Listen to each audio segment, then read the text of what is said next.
Today, I want to introduce, which I think many of you know, Chris Mear of RCR Recruitment, and RCR probably are the, well, not probably, I apologize, are the recruitment agency within specialising in the events industry in the UK, and EMA have set up a new partnership with them where Chris is going to promote jobs and opportunities on the EMA site.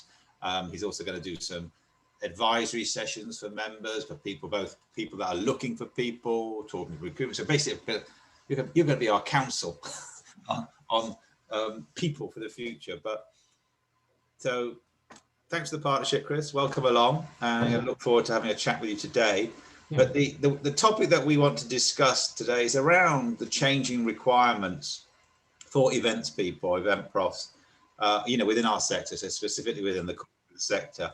And I feel that you're extremely well placed to share some intel.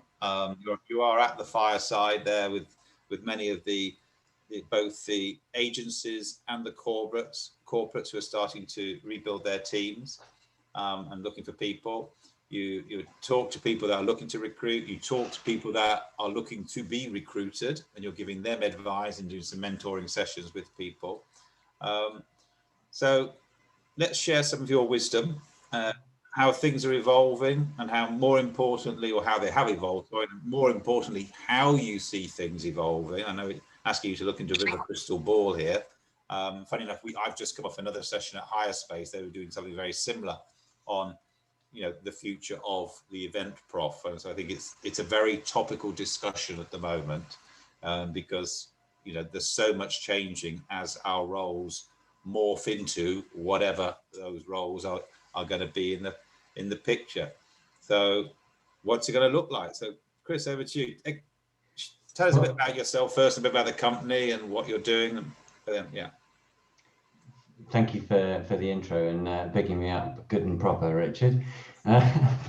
So I'm Chris, and I run a recruitment agency called RCR. We're specialist recruiters, and our focus is on the event sector and also communications as well, but predominantly on the event sector.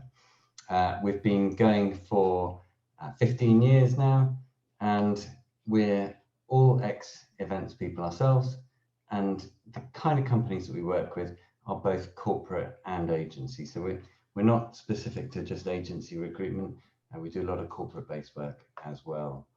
In terms of how we see things developing, well, I mean, it's been a pretty unusual 18 months or so, isn't it?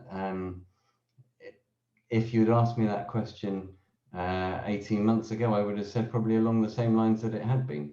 We had a fairly good idea of what was required in an event manager, and I don't think any of us saw that particularly changing, or at least the evolution was a relatively slow one.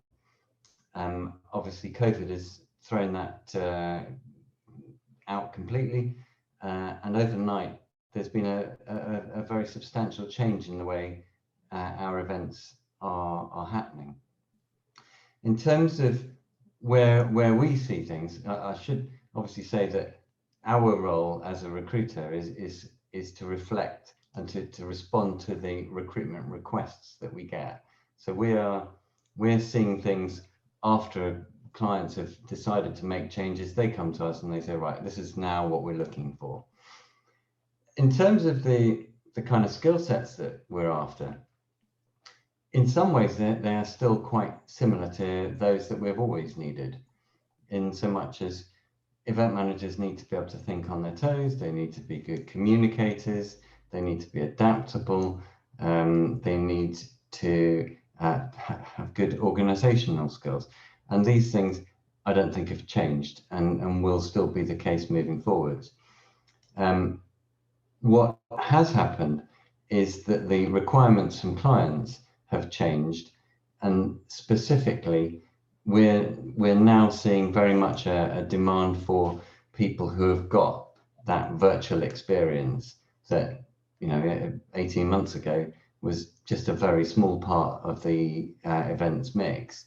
But now, obviously, it's a very large part of the events mix, and it has changed and evolved over that period. How things are going to move forwards, kind of post-COVID, is a little bit like gazing into a crystal ball. But what we can say is that the likelihood is that we're going to move from being very much a virtual scenario into much more of a hybrid situation, where we return to doing live events, but there is a virtual aspect to it. So turn my mic back on. Chris, are you seeing that? Are people asking for qualifications, more qualifications? Because there are now, there are a couple of companies that are doing, have you done this course? Have you done that course? I mean, how are you qualifying someone's knowledge?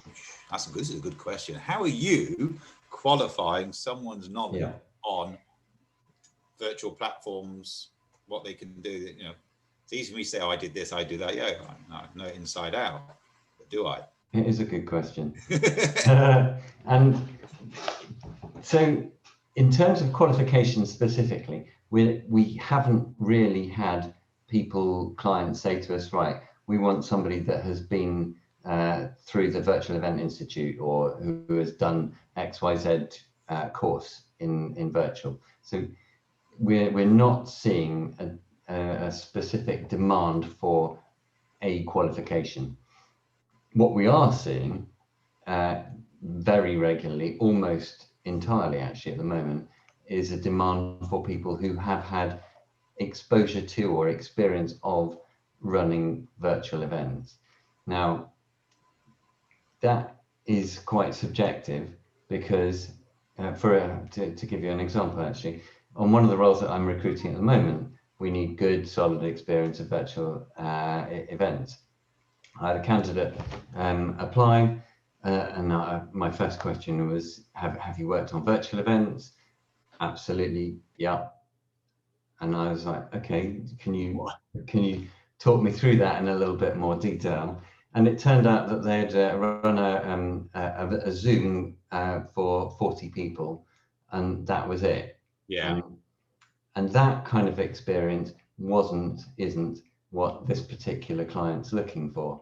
So we obviously need to understand from our client the type of experience that they need, the level of experience that they're after, and then that's what we will obviously put out and say that that's what we're looking for their role. But almost every client now requires some exposure to that. Now, it is difficult because obviously what has happened is that at the beginning of the pandemic, a very large percentage, relatively speaking, of event people unfortunately lost their jobs and kind of came out of the sector for a period. Now, as a result of that, many of them are still in that position. So we have lots and lots of people that haven't worked for a year, or haven't worked rather in events for a year. And during that time, they've either taken some time out, they've redecorated their house, or they've reskilled in something else, or they've become Amazon drivers, or they work at Tesco's or whatever. Some have decided to take a complete period out. Others have decided that they'd rather do something than nothing and be active. And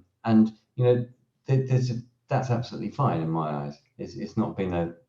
I would challenge that. I would absolutely challenge that. I would say, because to me, if I want to stay in this industry. I've been put on furlough, or I've been let go, or something like that. But here is an opportunity for me to educate myself in some new stuff. And you have to, like the VEI thing, Virtual Events Institute, great opportunity to go and do that course, which I think takes about 6 weeks and a number of hours over like a 6-week period. Yeah. At least I can then come to the table and say, I've done this course, I do understand this, I've researched this, I've looked at that. And if there's someone not to do anything, I'm sure not everybody's that way inclined. Yeah. I mean, it's not for me to say, but so some people I think have felt from a mental perspective, that it's been a very challenging period, and that they've not been in a position where they, want to re-educate themselves. And I'm not drawing any conclusion on that, but there are a lot of people that have taken courses. I mean, CVent, for instance, has been particularly popular. We get a lot of clients asking for CVent experience, and CVent have done free training over this whole period, and that has been very, very widely accepted and taken on board. But just going back a step, despite the fact that people have put themselves out and done these courses, a lot of clients are saying, well, I'm not really interested in someone that's just done a course. I want someone that's actually been doing it. So, certainly some of the companies that I've worked with very recently had a demand for CVent, and I had definitely a lot of candidates who had been on the course and said, I know how to use CVent. I've been through the course. I did really well. I'm really familiar with it. I just want to get my teeth stuck into it, which I get.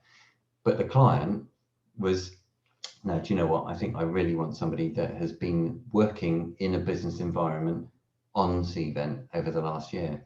And it's the same principle with the whole virtual piece. So the kind of feedback that we get from clients is that, they may be academically trained, or they may have they may understand it, but if they've not worked on it, then that's not what we're looking for. Yes, it's a bit of a chicken and egg. Exactly. There, that 2 million people were made or put on furlough within our sector. They haven't been able to work. So the people that were working is a much smaller pot. So you're either going to have to pay, I'm guessing here, you have to pay more to poach that person from somewhere else. This is a challenge. Yeah, you can, there's some great people out there, but they just need some support and encouragement to get back on the bike and get on with it. So we're getting two viewpoints here. Yeah. Some clients are saying that what they want is a good event manager, and whether or not they've got the virtual piece, that's fine. A preference, obviously, if they've got it, but that's not an absolute essential. We want a really good event manager that's knows all the venues, that's used to running live events, because that will come back at some point, and we'll train them on the virtual piece. That's fine. We're happy to do that. So some clients are going down that route. Others, and I have to say the vast majority, are saying we want actual experience, people having actually done that.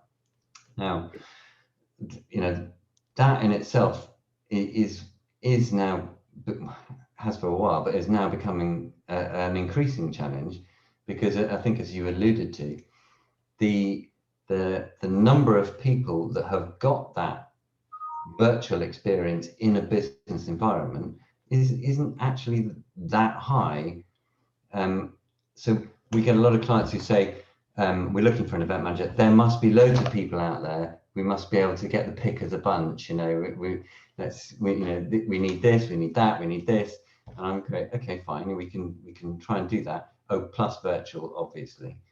Then I need to explain them that in order to have got virtual, then I'll have had to have been working for at least some of the last year, which will therefore discount or preclude a lot of people. Anyone that's been out of work, which actually means that you're missing out on a lot of really good talent that perhaps you could train up. Yeah. Challenging indeed. So What are you seeing? Are you seeing people saying, right, we're setting up a department within either our agency or within our company to facilitate this, or are they just sort of generally looking for people? Because I remember a few years ago that certainly a couple of corporates started to build in-house design teams. So they brought people who said, okay, instead of having, going out to a freelance designer, we're doing so much design on branding and look and feel. External parties don't really know and understand our brand. So let's have a designer for both online and collateral comms stuff, slides, presentation in-house, sitting within our events team. So I think it's People are probably more seeing it as just a skill that they want their event managers to have moving forwards. So I don't think from the clients that we're talking to, it's not something that just a small number of their events team will be able to do. They want this as a skill moving forwards. People need to have this kind of experience, and it's to some extent, I think it's going to be a supply and demand thing, because that, as I say, the number of people that have got this is actually relatively small in a decent level, and the people that have got it are typically already working. And if they're already working, and in the climate that we find ourselves in, a lot of people are quite, lacking in confidence about making a move to a new organization. So it's a slightly challenging period in that respect, because, as I say, the number of people that have got the virtual is relatively small. They're all working already or have worked, and they're very much in demand. So that the people that haven't got the virtual experience, who are available and could be amazing, are, I think, are being kind of pushed to the side a little bit. Interesting, very interesting. I do question, because I was always looked at teams or the people. Again, presumably it depends on the size of your team and everything, but the skills base. When we have our agency, we would have people with core competences. We have people that were absolutely brilliant at registration systems. Yeah. They're going to manage the registration. They're going to manage the onboarding on the website and stuff. We had people that were creative in the look and the feel of the content. People that are absolutely solid on the logistics and managing that. And that was their core competence. But then, as a team, they would also then learn. Part of their education was learning from the others about another area, another skill set. I think to try to generalize everybody too much. I think that's perhaps an agency versus corporate situation, because in an agency you're probably more likely to have a venue specialist or a venue team or a reg team, or people that kind of focus on that one area, whereas in a corporate they tend to have a smaller number of people who perhaps have a slightly wider skill and maybe are slightly less focused, and wouldn't be perhaps a guru on all things venue, but would have still a good understanding of venue or registration, or and in this situation, virtual side. No, so that's a very good point. Very good point indeed. So, where are you getting things about people asking for people to move out of London? To move in London? Is there more business? Is there more? Are you seeing the home working thing? Well, that's another good question. So I think, and this is just my view, that the companies that are being more flexible are attracting, God, dare I say it, better people in some cases. So, for instance, some of our clients are still have the view that your event person, your team member, needs to be in the office every day, or will need to be in the office every day when we move forward.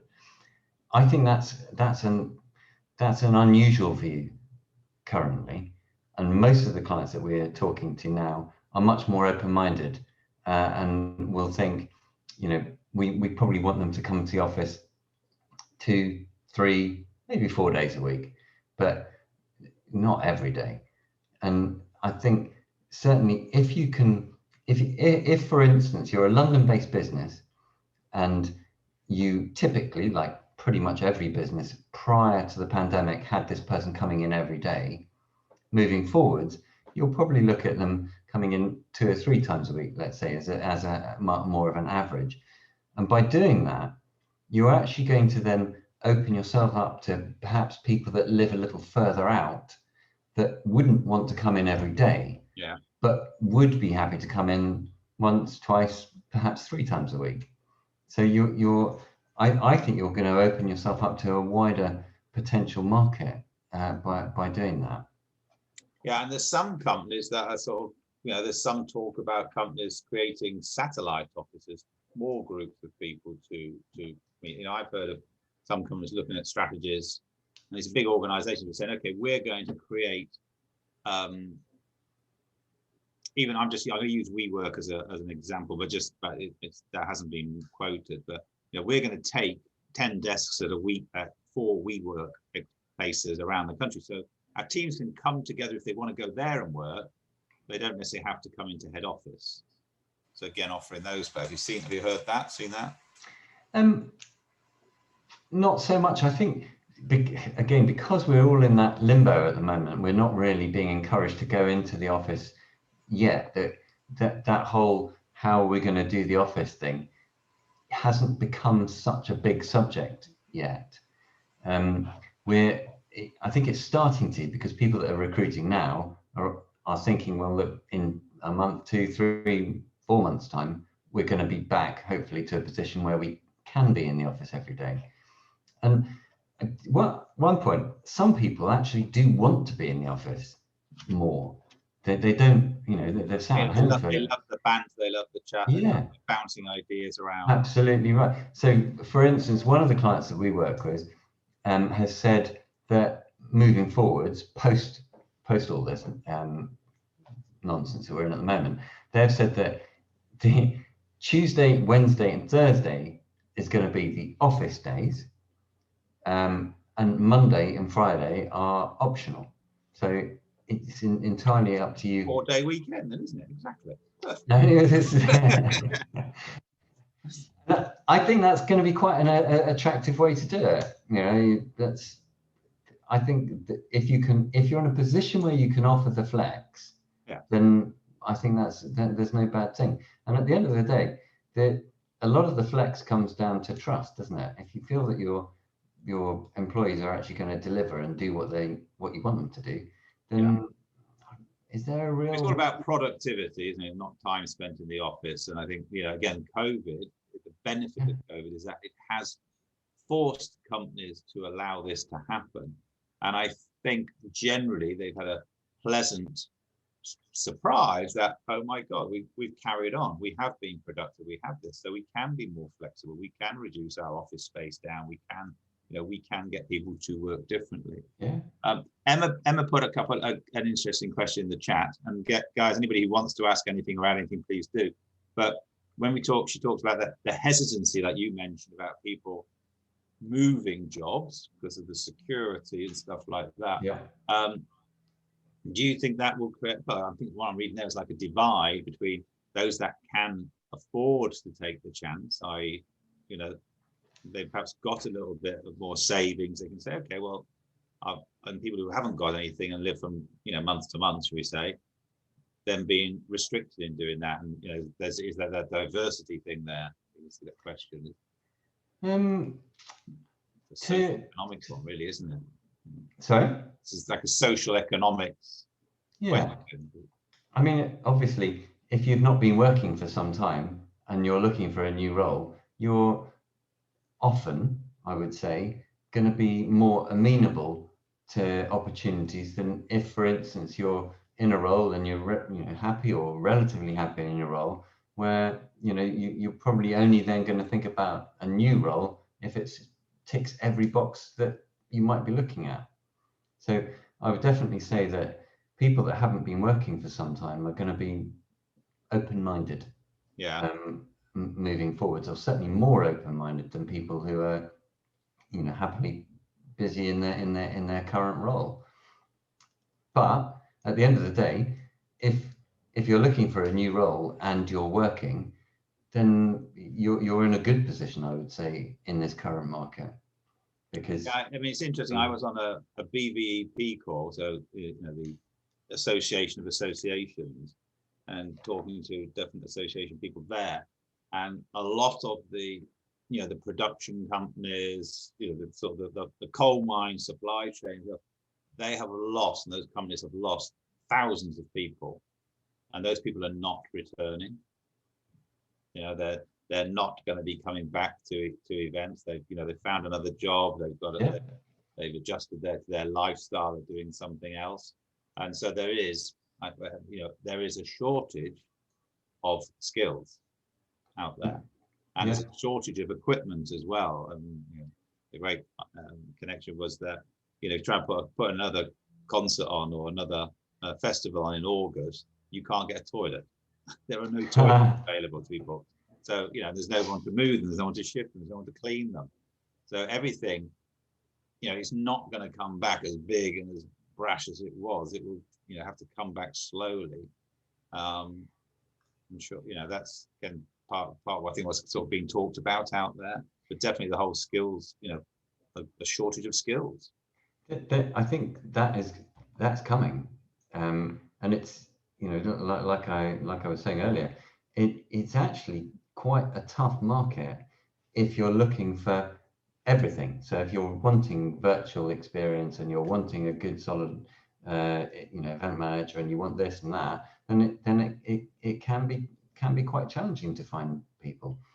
But there's definite scope. I mean, the working from home will allow people that live further away to get involved. And if you're open-minded and feel that you can train people up on the virtual piece, which certainly some companies do feel that way, then again you're opening yourself up to some great talent. So the talent is out there.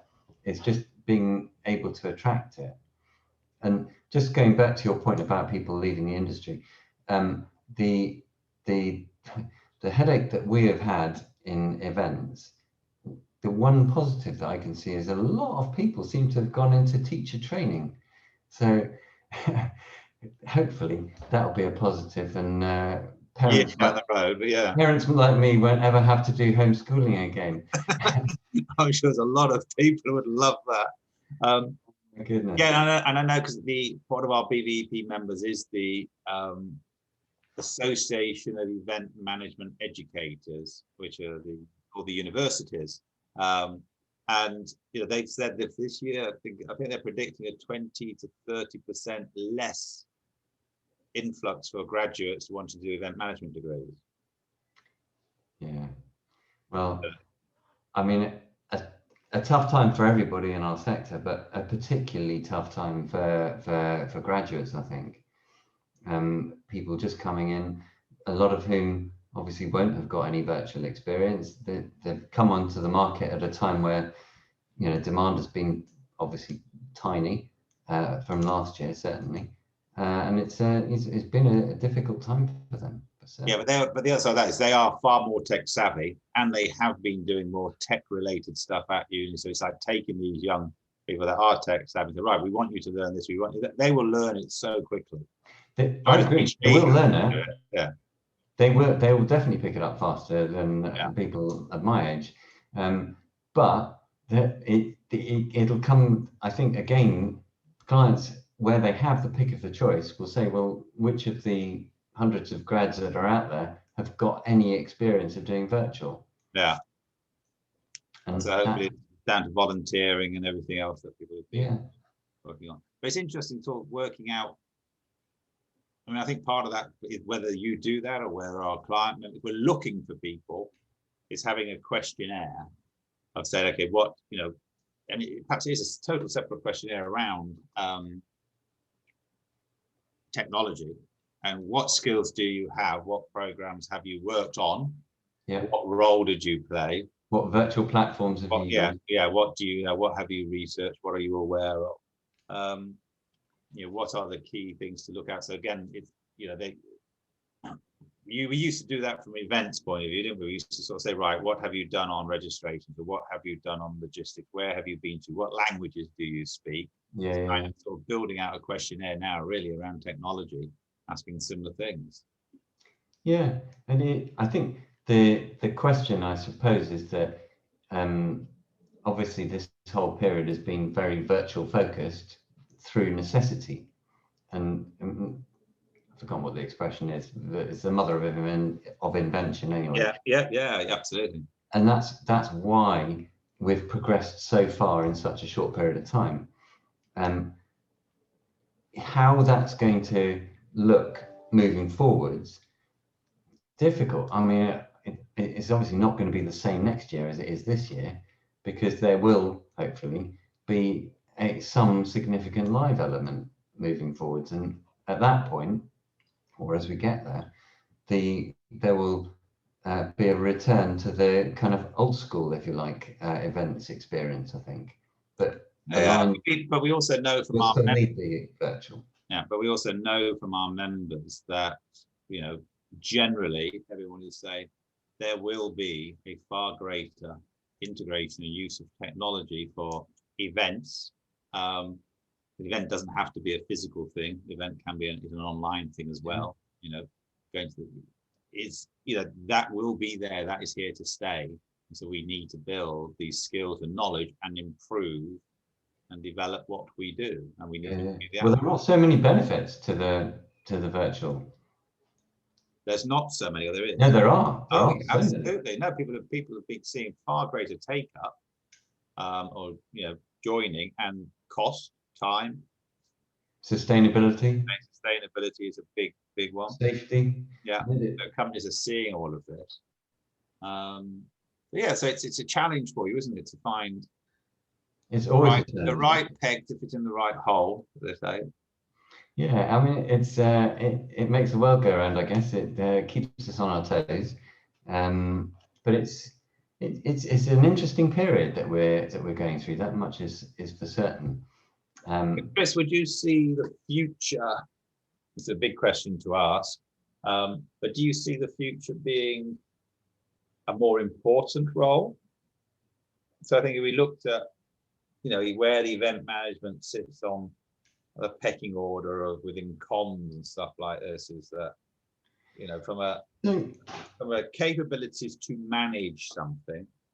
I'll tell you what I think is going to be more important, and that is for event managers to be, and I'm not suggesting that they are, but I think it's more important for event managers to take a strategic view on why we're doing the event, rather than simply being a kind of, doing it because that's what their client has suggested, or the stakeholder said that we need to do our conference again. I think a lot of good event managers already, and I get it, ask that question: why are we doing this? What are we trying to achieve? But I think those kind of questions are even more important now, and that the fit of where events fit into the whole marketing mix. I think we need to understand what's trying to be achieved, and maybe an event is the right way forward, and maybe it isn't. But it's understanding that where it fits in. I think it's the old objective-led behavior, isn't it? Is that why are we doing this before the what? So let's question ourselves. Okay, what are our objectives? Yeah. What do we want to achieve? How would we measure this? And then we can sort of start to work a strategy around what, with that information to hand, what that would be. There's a wonderful lady in America that I met a few years back, and she wrote a book on called Cutting Stone or Building a Cathedral. And it was exactly that. It was all about the objective. And he said, if you can get your people to understand that they're not just cutting stone, the cat sat on the mat, the ABC, but they could look up from that, stand back, and they could see and visualize the cathedral that they were building. The bigger picture. The motivation, the inspiration, the added value that those people can bring is far greater than just process. Yeah, no, I agree totally. Yeah. Very much so. That's it. Okay, Chris. Well, look, I think we can sort of pull that to draw that to an end. Now, if there's anything else you want to add, but I think it's really interesting, really useful. It's great to have a partnership with you. We really look forward to developing some educational sessions from you as well, with teams, with the people around sort of what we just talked about there briefly, about sort of the motivation. I'm a great believer in that. It's not my job as the employer to motivate an employee, but it is my job as the employer to create an environment in which you can be motivated, and some tools and everything else. But the motivation comes from within. You've got that drive and ambition to want to do something, to want to develop your career.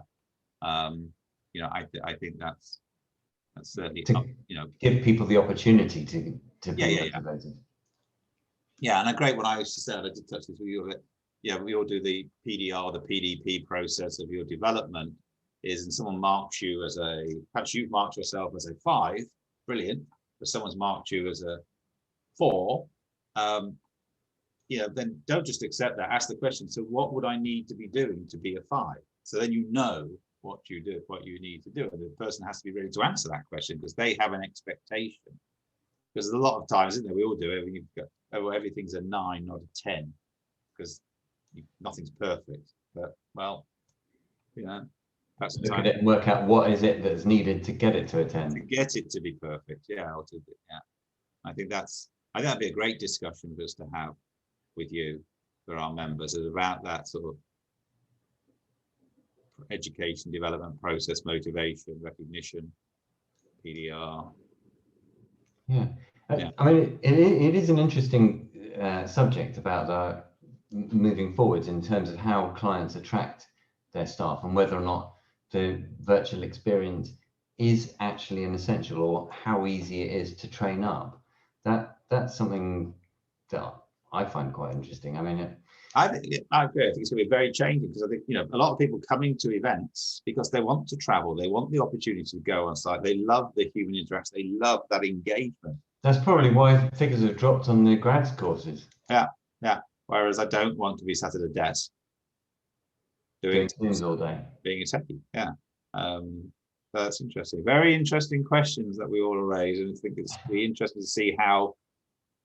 I think we've got a massive dip. We're now going to curve out of what's going on out there. However, I really do believe that we're still at the early stages of some massive transformation within.